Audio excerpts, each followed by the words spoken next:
ẹ jọ̀ọ́ gbogbo ọmọ Yorùbá nílé lóko lẹ́yìn odi ẹ jí ká jọ wo fídíò yìí. náà President Tinubu tẹ bá fẹ́ ìbò àwa mùsùlùmí especially nílẹ̀ Yorùbá tẹ bá fẹ́ gbogbo ẹ̀sìn ṣẹlẹ̀ ẹ tètè pé Sunday Igboho òun fi ìwé ẹkùn ó fẹ́ fi dá wàhálà sílẹ̀ nílẹ̀ Yorùbá wa yìí ó fẹ́ fi ìwé ẹkùn dá wàhálà nílẹ̀ Yorùbá ṣé ẹ mọ̀ nǹkan tó ṣe láàárọ̀ yìí. gbogbo ọmọ Yorùbá nílé lóko lẹ́yìn odi mo nígbàgbọ́ pé gbogbo yín lẹ gbọ́ ohun tí ọmọ Fúlàní Ìlọrin yẹn sọ. wọ́n dẹ̀ ni ó ń bọ̀ àwọn ládẹ́dẹ́ àwọn Ìlọrin àwọn ọmọ Ìlọrin tó jẹ́ Fúlàní wọn ò níṣẹ́ látòrí Sulemanu Faruku Buhari ọmọ Musa tó fi kárí wọn Àlìfúlání kéwú nìrẹ́ bàbá ńlá bàbá wọn máa ń ké tí wọ́n fi ń tọrọ jẹ. gbogbo èèyàn ń kọ́ self organizer wọ́n ń kọ́ bíríkìlà wọ́n ń kọ́ mechanic wọ́n ń kàwé wọ́n ń di nǹkan gidi nílùú Ìlọrin àwọn ń ka kéwú wọ́n fi ń tọrọ jẹ ni. ìwọ ọmọ Ìlọrin ìwọ ọmọ Fúlàní ó wá jáde ó wá ń sọ pé táwa bá fẹ́ kí bàbá ti ká dìbò fún bàbá Tinubu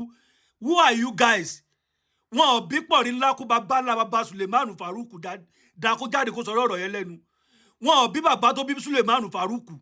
tó wá láti Kánò tó wá ń balẹ̀ Yorùbá jẹ́ wọn ò bí bàbá Sulemanu Faruku dá kó jáde kó sọ̀rọ̀ ọ̀rọ̀ yẹn lẹ́nu. ẹ ní soríire ẹ fẹ́ pààyàn ẹ fẹ́ dẹ́mi ta lọ́lọ́run lógbodò ẹ wá jí gbé lọ́sẹ̀ kí òru kan. wọ́n dẹ̀ ń pariwo bí fídíò yẹn pé àwọn báńdíìtì ẹ bá lọ gbọ́n fídíò kò sẹ́ni tó dákọ̀ ta lọ́lọ́run o wọ́n ní àwọn báńdíìtì ti fẹ́ jiyàn gbé nìbàdàn.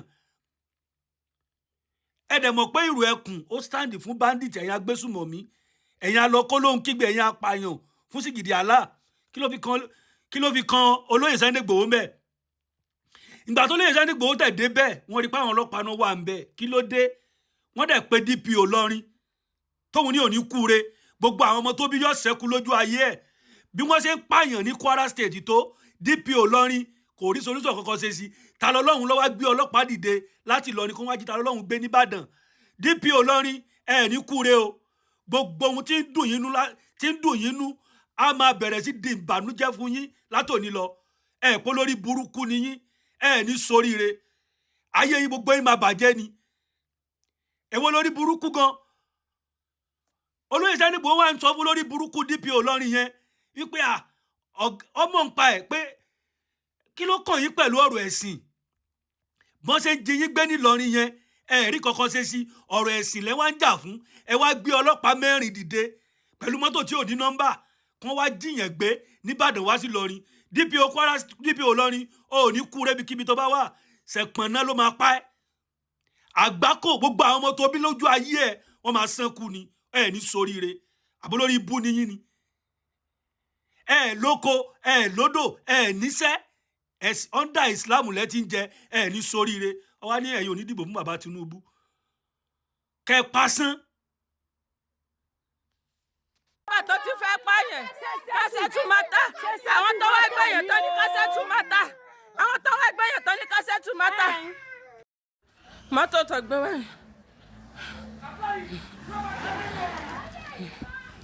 ẹ̀yin tẹ́ fẹ́ yun ẹ ti apply o ẹ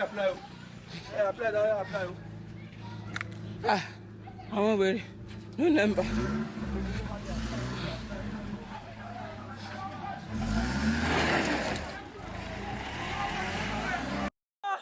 wọ́n ti pa mí lọ́kọ o